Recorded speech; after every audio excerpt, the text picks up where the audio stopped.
Hello and good day. So today we will be discussing about our new topic regarding convection heat transfer. So before tayo mag-proceed sa calculations about heat transfer, let us discuss first ano nga ba yung principles behind convection heat transfer.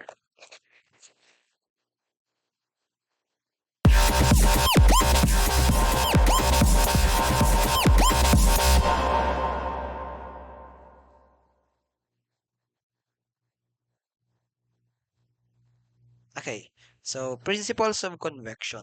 Ano nga ba yung main difference between conduction and convection heat transfer? So we already discussed about conduction, tapos na natin yung conduction in which sabi natin there is an interaction between particles kapag sinabi natin na conduction heat transfer. Meaning, particle to particle, nagmo-move ang heat natin. So, pagdating sa convection, so sa tandaan lang natin, madali lang naman to i-differentiate. When we say convection, there is a presence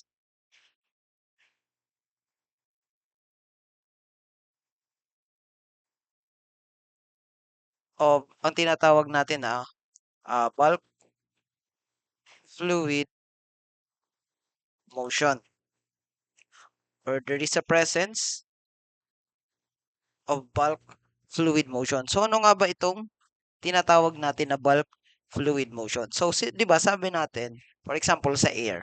Sa air natin there are fluid particles na kasama yung air na yon. Say example, we have a flat plate.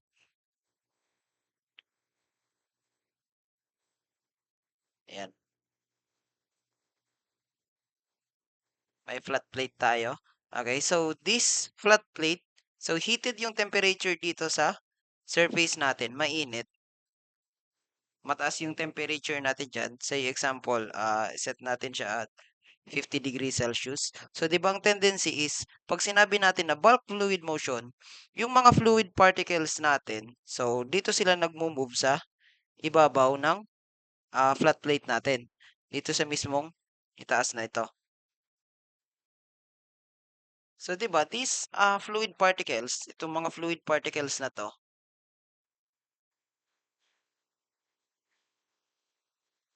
so yung mga yan, these are moved by yung tinatawag natin na bulk fluid motion. Okay? So, yun ang ah, definition natin. Those are, yun ang principle behind the convection heat transfer. So, paano naman pag sinabi nating conduction? So, di ba, kapag conduction naman, simply kabaliktaran lang ito ng convection. Kung sa convection, mayroong presence of bulk fluid motion. Pagdating sa conduction, absence of bulk fluid motion.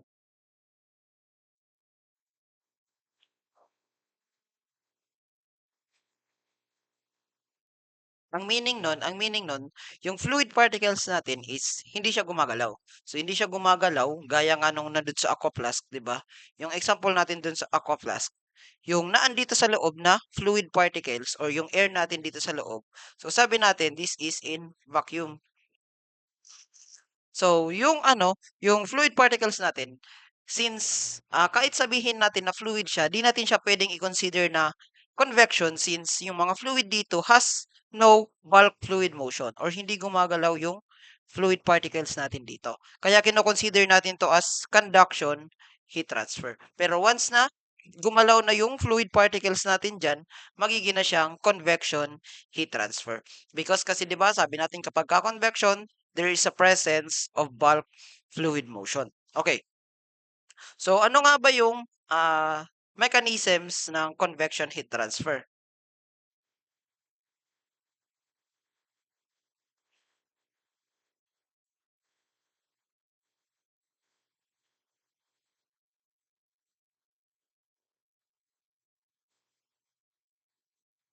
Ano-ano nga ba yung different mechanisms of convection heat transfer? Actually, meron lang naman tong dalawa.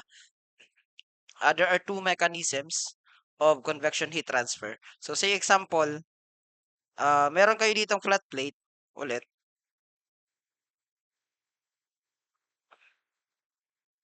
Okay, this is your flat plate. And yung temperature dito sa surface, ayan, itong nandito sa ibabaw na 'to, assign natin siya as TS or yung TS natin or is the temperature dun sa surface natin which is equal to 50 degrees Celsius. Now, may nilagay tayo dito na fan, okay? Fan. So, anong purpose ng fan? The purpose of fan is para mapagalaw natin yung fluid particles dito. Okay? Para pagalawin natin yung fluid particles natin na galing dito. Okay? So, in here, sa part na to, dito sa fan, is tinatawag natin siya, meron din siyang temperature dito at T infinity, say example, 20 degrees Celsius. I-assign natin siya as T infinity since this is, na-discuss natin to ng conduction. So, this is for dun sa moving fluid natin dito. So, yun yung temperature ng moving fluid natin dito. So, ang mangyayari since kumuha tayo ng fan para ihipan yung hangin from here papunta rito. So, di ba, ang mangyayari is magkakaroon ng bulk fluid motion dito sa ibabaw ng flat plate natin. So, dito magpo-flow yung fluid particles natin sa ibabaw. So, dito siya magpo-flow. Sa ibabaw yung fluid particles natin. So, yan. So, anong mangyayari? Anong tendency kapag ka nag-flow yung fluid dito sa ibabaw? So, di ba kung papansinin nyo, since yung surface ng plate natin, ito, yung surface ng plate natin is at a higher temperature, mas mataas yung temperature kaysa dito. So, ang tendency is, yung rate ng heat transfer natin, magta-transfer galing dito sa surface ng flat plate papunta dun sa air natin. Okay? So, dyan, mangyayari yung rate ng convection heat transfer natin. So, sa ganitong pamamaraan, since we use mechanical systems, gumamit tayo ng fan, blowers, or kahit ano, gumamit tayo ng mechanical system para mapagalaw natin yung fluid, tinatawag natin siya as the forced convection heat transfer. Okay, so bakit tinawag na forced? Since we use force, pinersa natin na itulak yung hangin na naandito. Okay? Gumamit tayo ng mechanical systems para itulak yung hangin na nandito, yung mga fluid particles na nandito, and then mag-flow siya dun sa ibabaw ng flat plate natin. Okay? Siyempre, since meron tayong ginamit na force dito, of course, mayroong initial velocity ang hangin na to. Or ina-assign natin siya as U infinity or the initial velocity or tinatawag din siya as the free stream velocity. Okay? So yan, merong temperature merong temperature and velocity itong fluid particles na naandito. So we used mechanical systems,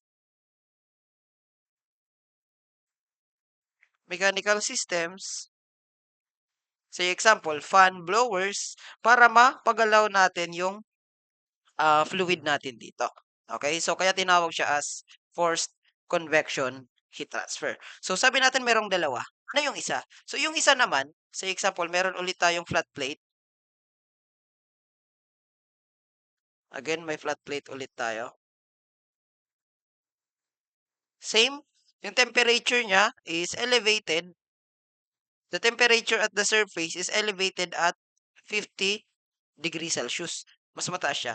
And then, instead na merong fan dito, hindi tayo gumamit ng fan. Instead, there is air flowing, air lang to, flowing at sa ibabaw ng flat plate natin. So, may air na nagfo-flow dito sa ibabaw ng flat plate natin. So, magkakaroon ulit ng motion dito or bulk fluid motion dun sa ibabaw ng flat plate. And syempre, the same, meron itong U infinity or the free stream velocity and T infinity or the free stream temperature. So, assume natin yung free stream natin at 20 degrees Celsius. Since mas mataas ulit yung temperature here sa ating surface ng plate, ang tendency, yung rate ng heat transfer galing ulit dito, magpo-flow ulit pataas dun sa fluid natin. Dadalhin ulit yung flow ng init natin dito. So, pag ganito naman na hindi tayo gumamit ng any mechanical systems, tinatawag natin to as the natural convection heat transfer.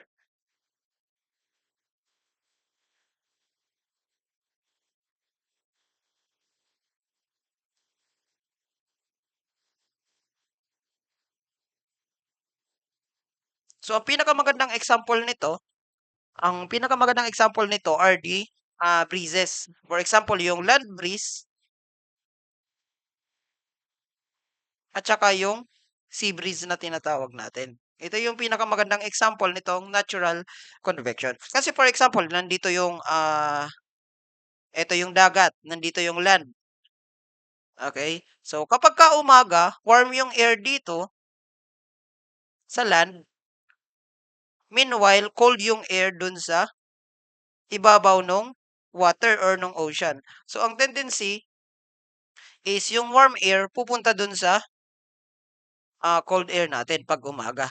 Okay? So, tinatawag natin to as the land breeze. Meanwhile, kapag gabi, mas malamig na ito. This is during daytime, itong land breeze natin. Pero kapag kagabi na, ito na yung lalamig, yung land na yung lalamig, ito na yung cold air natin.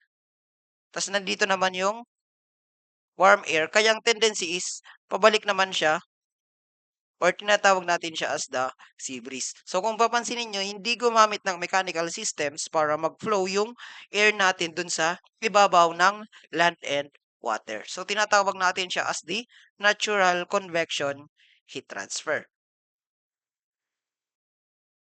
So i-assign natin itong Q natin for natural as our Q sub N stands for the natural convection heat transfer, and itong Q natin for forced convection as Q sub F.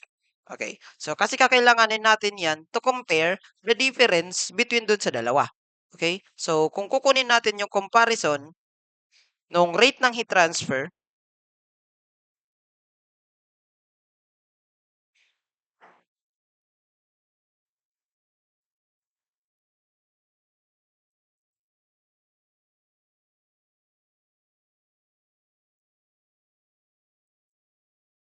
okay, between dun sa natural at saka dun sa forced convection natin. So, we can say that the rate ng heat transfer by forced convection is always greater than the rate ng heat transfer by natural convection. Palaging mas mataas ang rate ng heat transfer nitong forced kaysa dun sa natural. So ito yung forced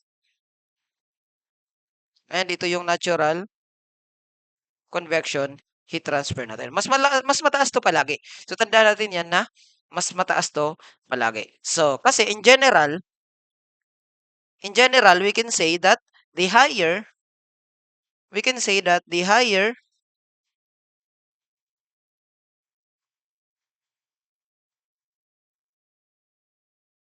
the fluid motion,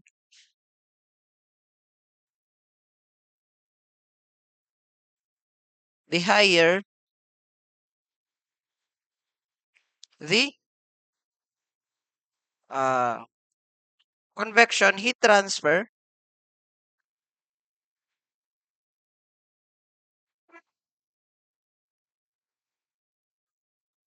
coefficient. Or alin to? Itong convection heat transfer coefficient, yan yung tinatawag natin na H. Meaning, mas mataas yung fluid motion. Kaya nga kung papansinin nyo, nung gumamit tayo ng fan, syempre, mas mataas yung velocity natin dito. Mas mabilis yung magiging motion ng fluid natin. Kaya mas mataas yung rate ng heat transfer natin via convection heat transfer. Ganito lang yan. So, kung papansinin nyo, kung mag-iihaw kayo ng barbecue, so, di ba kung mag-iihaw kayo ng barbecue, so, ang ginagawa nyo is gumagamit kayo ng fan para ma-force nyo yung hangin doon sa ibabaw ng ihawan. Para ma-force nyo yung hangin doon sa ibabaw ng ihawan. Bukod sa ang purpose nun is to add more oxygen doon sa combustion natin, Also, ang purpose din nun is alisin yung maiinit ng, hangin dun sa ibabaw nung ihawan natin. So, isa din yun sa purpose nun kaya gumagamit tayo ng, fan para pinapaypayan natin yung, iniihaw natin. So, kasi ang gusto natin mangyari is mas tumaas yung fluid motion natin or mas bumilis yung velocity nung fluid natin kasi 'pag mas mataas yung velocity nun, mas mataas yung rate ng heat transfer na makukuha natin. So, yan ang comparison between forced and natural convection.